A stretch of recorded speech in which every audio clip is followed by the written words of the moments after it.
welcome to Atay Custom Vlog. May 2024, papakita ko naman sa inyo ang panibagong Toyota Tourer na gawa ng Atay Custom. So nilagyan natin siya ng power door and then pasok mo tayo sa loob. Guys, itong upuan na to is not Atay Customs, this made in China. So ang ganda siya tingnan because of sa mga touchscreen controller niya at saka yung mga ibang function niya na power. Pero syempre pagdating sa comfort, hindi pa rin manalo ang imported na seats sa Eurotex foam na lambot. So guys, iisa-isahin natin ha. So una, power window muna. So ito yung window frame natin. Kung gusto ko ibaba yung window frame, pipindutin ko lang to. So power curtain na siya na bumababa. So ayan. So pero dyan, kung mapapansin nyo, naka-laminated wood, black wood panel na yung design na ginawa natin. Tapos meron siyang LED, which is ito. So nababago-bago yung kulay kung anong gusto mo. So which is common na yan. So pag gusto mo na maliwanag, meron kaming white LED light sa ibabaw. So isa-isahin ko. Ito, this one is fiberglass mold. Hindi siya gawa sa kahoy. So talagang ang linis tingnan. Wala kang masakit sa mata, hindi maamoy. Tapos even this ceiling na ginawa nating LED lights na white lang, para lang kitang-kita mo yung loob mo kung sakaling kailangan mong maliwanag sa loob. Tapos meron siyang starlight. Itong starlight, umiiba-iba rin yung kulay niya. Pero ang dahil best ko na demo tong starlight Pero ito lang siya. Pero kung makapansin nyo, itong ceiling natin ay custom made na made of fiberglass. So lahat ng aircon duct niya ay pasok na pasok pa rin, at yung labasan niya ng hangin dito ay original pa rin. Wala kaming minodify. Naglagay lang kami ng parang downpipe para lang original pa rin ang magagamit natin. Tapos nilagyan natin ng diamond upholstery na ang leather natin ay galing ng Korea. So yung leather na ginagamit namin ngayon, yung makikinis na wala nang aspe. Tapos talagang pinasadya namin yung kulay. So yun nga, marami kaming kulay na pinasadya, especially sa mga meron kaming ginagawang upuan ngayon, bagong mold ng Atay Customs and Eurotex, kamukha ng Toyota Elite. So abangan nyo yan. So on the side lang. So pasok muna ako sa harapan para hindi nakakalito. So sa harapan, meron tayong soundbar, tas 24-inch TV, tapos nilagyan natin ng acrylic dito left and right para lang nakikita ng owner yung harapan. Syempre, 'di ba? Pag minsan na claustrophobic ka pag hindi mo makita yung harapan So this one, kung may abot ka sa driver, nandito siya, tas inverter niya nandito sa may harapan. Tapos customized center console na ginawa natin. Lagay ng gamit, kaya siya nakababa para wala masyado malaglag. Etong accent na black wood na panels made of fiberglass also. Tapos meron kaming patungan ng paa, naglagay kami ng mood light, cup holders, lagay ng gamit, and meron siya drawer dito. Yan.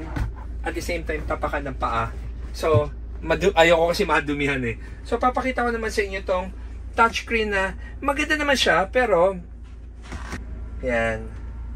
So ako mismo di pa ako masyado marunong gumamit ito. So ang nakakatuwa sa kanya, pag pindot mo yung likod, yan.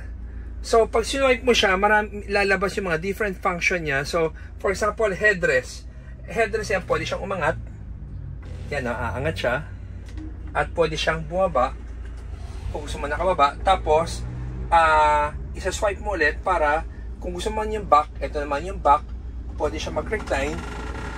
Yan, pwede na siyang umangat. Yan.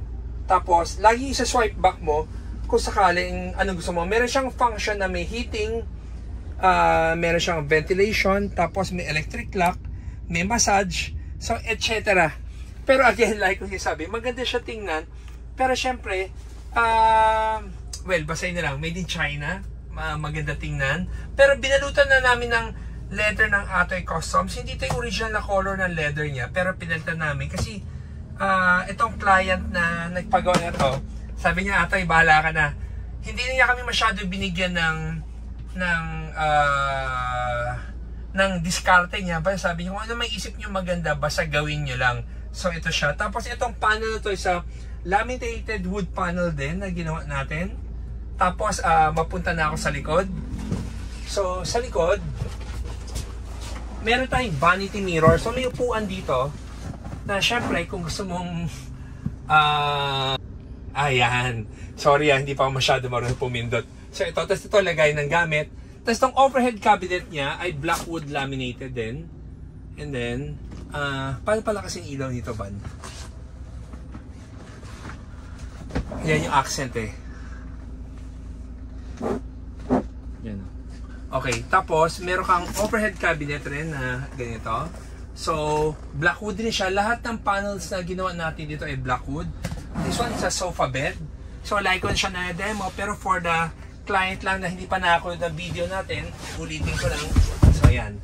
Nagiging kama siya. At the same time, meron siyang storage sa likod na lagayan mo ng gamit mo. Subwoofer niya, nandyan. So, ibabalik mo na siya as sofa. Yan, tutulak mo na siya ng ganyan. And then, babalik mo na ganyan. Okay. Pwede rin ito, medyo nakababa. Na ganyan. Yan. So, depende gusto mo mataas o mababa. So, next, meron siyang microwave. Itong microwave niya, like kasi sabi ng mga yung mga viewers natin kung hindi mo kailangan yung microwave, huwag mo nang ikabit. Pero, kung sakali gusto mo talaga ng microwave, you have a separate power na ginagamit namin just for microwave dahil hindi kaya ng power na sasakyan or battery, minsan makakadamay pa ng sira, kaya meron siyang individual power para lang sa sa microwave yan. And then we have the toilet na. So itong toilet, well, we use Dometic pa rin dahil ang Dometic ay, alam niyo naman, yung brand yan, hindi na kailangan sabihin, talagang very known sila for their product. And then we also have the vanity mirror, lagay ng gamit, bidet, holder, at saka sink. Nandito yung clean water niya. So, guys, this is a very, one of the, itong unit na to, kahawig siya sa layout nung kay Miss Maricel Soriano, kung mapapansin nyo. So, ito lang, ang ginawa lang nung client na to, mas gusto pa niyang upgraded. Mas upgraded yung gusto niya. So, in-upgrade pa namin yung look niya. Pero from time to time kasi, meron kami mga bagong naiisip at nagagawa. So, yung mga lumang client namin na nagawa na namin, pag may nakitang bago, minsan pumunta sila sa amin at ina-upgrade rin nila yung mga Toyota Tour nila na pinagawa sa atin. So, guys, medyo hihinto na ako. Sana nagustuhan nyo tong Toyota Tour na ginawa natin. Ito ay mapupunta sa province. So guys, again, thank you for watching. Every day is a blessing. Walang tsamba kay Lord. So guys, thank you for watching and always remember, Jesus loves you and God bless.